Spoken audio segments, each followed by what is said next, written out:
Maju terus untuk catur Indonesia. Catur, yes. Indonesia, Jaya. yeay.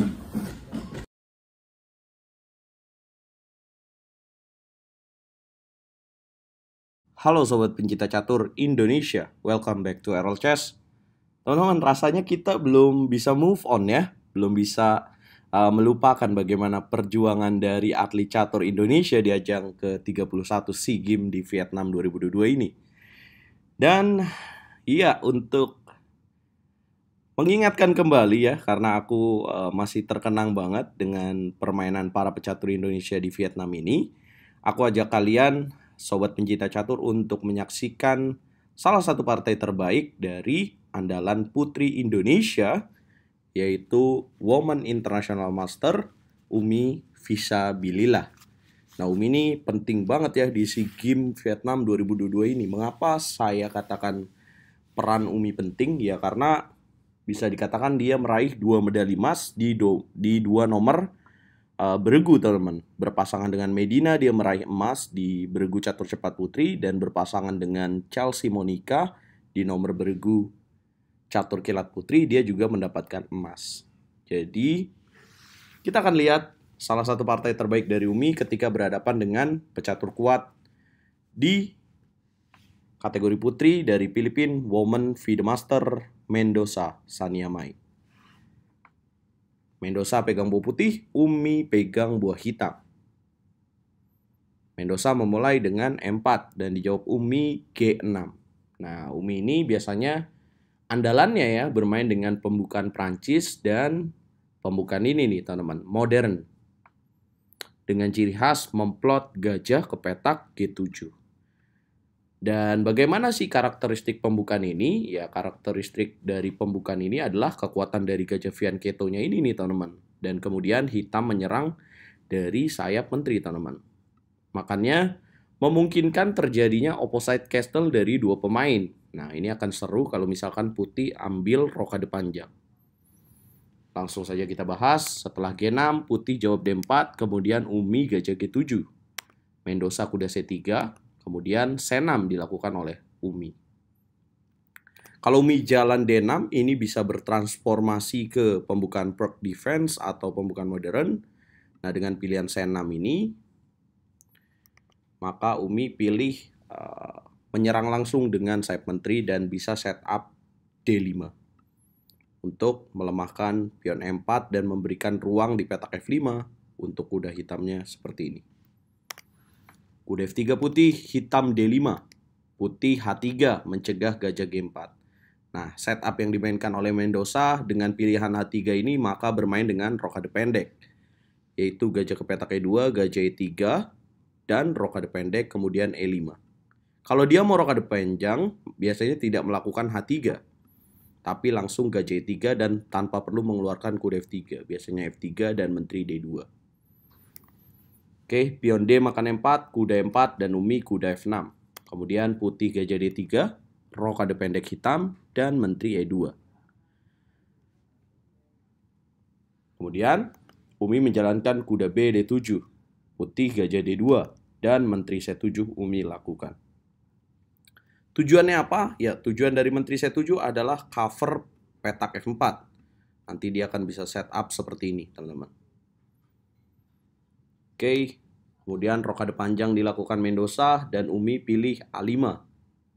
Kemudian putih G4, ya ini sebenarnya bertentangan banget ya, udah pilih H3 tapi pilih rokade panjang. Kayak labil sebenarnya pilihannya dan tidak terlalu menyerang akhirnya karena setupnya seperti ini, teman-teman.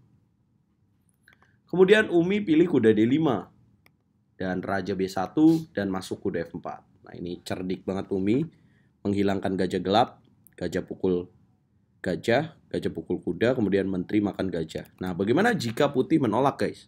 Jika putih menolak, maka ini menguntungkan untuk Umi ya, karena dia akan pilih kuda B6.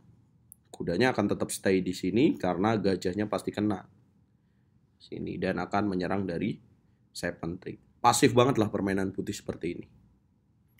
Gajah pukul kuda, menteri makan gajah, dan menteri E3 dimainkan oleh Mendoza. Kelihatan banget bahwa hitam takut sekali ya. Tapi apa pilihan Umi? Ya Umi menolak pertukaran. Dia pilih menteri C7. Ya, pilihan yang cerdas karena dia ingin menyerang dan memanfaatkan gajah G7 ini. Putih H4, hitam E5. Kemudian putih pion D makan E5, kuda makan E5. Dan kemudian putih jalan G5. Tujuannya adalah untuk memplot kuda ke petak F6. Umi jawab kuda G4. Kemudian menteri D2 dan Umi jalan menteri B6. Apa tujuannya? Adalah checkmate makan pion B2 dari ancaman gajah G7 ini. Ini terang banget gajah di petak G7-nya. Gajah Fianchetto. Kemudian putih jawab C3. Kemudian apa yang harus dilakukan Umi? Ya gajah F5. Karena kuda mengincar pion F2 di sini, dia coba ancam penjaganya, yaitu kuda di petak E4. Kemudian benteng DF1 menahan putih. Pilihan lain yang bisa dipilih oleh putih sebenarnya adalah kuda ke petak D4. So, di sini memancing untuk pertukaran gajah ya. Kalau misalkan Umi ambil di sini maka akan dijawab makan dan makan. Sebenarnya ini unggul hitam, tapi ini lebih baik ketimbang milih benteng DF1 dalam partainya. Nah, putih selanjutnya bisa lakukan kuda F6. Jika dimakan, maka bisa gajah pukul gajah. Seperti ini. Ya walaupun hitam unggul 1 pion ya, tapi rasanya ini lebih baik ketimbang pilihan dari Mendoza, yaitu menahan dengan benteng DF1. Untuk melanjutkan ini, sobat pencinta catur, kalau kalian jadi Umi, kalian akan pilih langkah apa? Menghukum permainan pasif dari putih. Yes, tepat sekali adalah benteng A D8. Pining menteri di petak D2 dan tujuannya gajah pukul kuda. Kemudian Mendoza jalan menteri C2 guys. Nah, apa yang harus kita lakukan kemudian? Yap, tepat sekali benteng F E8. Kemudian putih menahan kuda di petak E4 ya, karena di sini tujuan Umi berikutnya adalah benteng pukul gajah, kemudian gajah E4 dan skakster. Kuda F D2. Kemudian Umi lanjutkan dengan kuda E5. Tidak berhenti strumannya di sini terhadap gajah D3. Kuda F6 dimainkan oleh putih. Gajah pukul kuda, gajah pukul F5. Kemudian Umi menjalankan gajah G7 dan putih jalan gajah E4. Nah, ini crucial moment teman-teman. Sebagai pemain hitam, langkah apa yang harus dilakukan oleh Umi fisabilillah dalam posisi ini? Coba pikirin matang-matang karena ini bagus banget untuk improve skill kalian. Yes, tepat sekali adalah langkah benteng pukul kuda. Boom! Kemudian, ya, menteri makan benteng dong, kalau enggak kalah 1 perwira, dan Umi lanjutkan dengan kuda C4. Ancam menteri dan ada ancaman benteng terhadap gajah.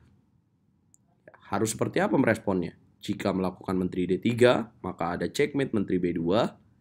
Dan di sini ya, putih memilih menteri C2 untuk menjaga gajah. Tapi hitam ada hukuman yang lebih berat dengan pilihan putih menteri C2, yaitu kuda A3. Boom, skakster. Nah, harusnya ya memang harus melepaskan gajah ini. Karena menteri putih harus menjaga penjagaan pada skakmat di petak B2 ini. Ya harus melepaskan dengan menteri C2. Bagaimana jika menteri E2? Ya jika menteri E2 maka benteng pukul gajah. Boom, percuma saja ya. Karena akan ada checkmate menteri B2. Nah, ini langkah luar biasa dari Umi. Kemudian menteri C2 kita lanjutkan partainya. Kuda 3 skakster. Raja ke petak C1, kuda makan menteri dan gajah makan kuda. Apakah ini seimbang secara materi? Tidak ya teman-teman. Kecuali di sini tidak ada benteng, maka menteri dengan sepasang benteng itu seimbang. Oke, benteng E2 Umi masuk F4. Saya rasa ini jelaslah mudah untuk Umi melanjutkan serangan ini. Menteri E3 skak, Raja B1 dan menteri D2. Kemudian benteng C1, karena kalau gajahnya cabut dari petak C2 akan ada mat di petak B2. Umi makan pion F4, benteng H F1, makan pion H4, gajah B3, Umi jaga benteng E7, benteng CD1, Umi makan pion G5. Skak benteng D8, Umi tutup, gajah F8, dan benteng FD1. Lanjutkan ini, Umi jalan Raja G7 ya. Ini teoritis, dimana kalau kita dipining, maka Raja harus menghindar. Kemudian A3, dan Umi H5. Benteng 8D2, Umi dorong H4, benteng F2, Umi dorong H3. Benteng D F1, Umi F5. Benteng H1, kemudian menteri G3. Benteng F2 H2, kemudian benteng E3. Ya kalau dimakan juga kalah ya guys. Umi dengan levelnya Woman International Master pasti menang dengan seperti ini. Kemudian gajah C2 dan gajah D6, Umi mengancam benteng, dan Woman FIDE Master Mendoza Sania Mai dari Filipina mengulurkan tangannya menyerah dari Umi Visabilillah. Sebuah partai yang secara taktikal dan sebuah partai yang menunjukkan bagaimana ketika kita main catur harusnya kita ambil inisiatif dan terus menyerang. Itu yang dilakukan Umi Visabilillah di sini, dan Mendoza Sania Mai di sini hanya bermain dengan permainan yang sangat pasif. Jadi poinnya atau saran buat kita sobat pencinta catur, kalau main catur itu harus ambil inisiatif serangan dan jangan bermain dengan pasif. Bagaimana menurut kalian permainan Umi? Nah, moga-moga kita lebih sering lihat Umi di turnamen internasional ya.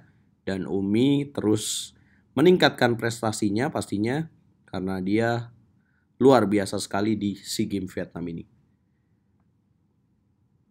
Nah, teman-teman, terus dukung Umi dan catur Indonesia untuk terus berkembang. Dukung terus RL Chess. Jangan lupa like, share, and subrek. Catur Yes Indonesia. Jaya bosku. Umi nih, senggolong.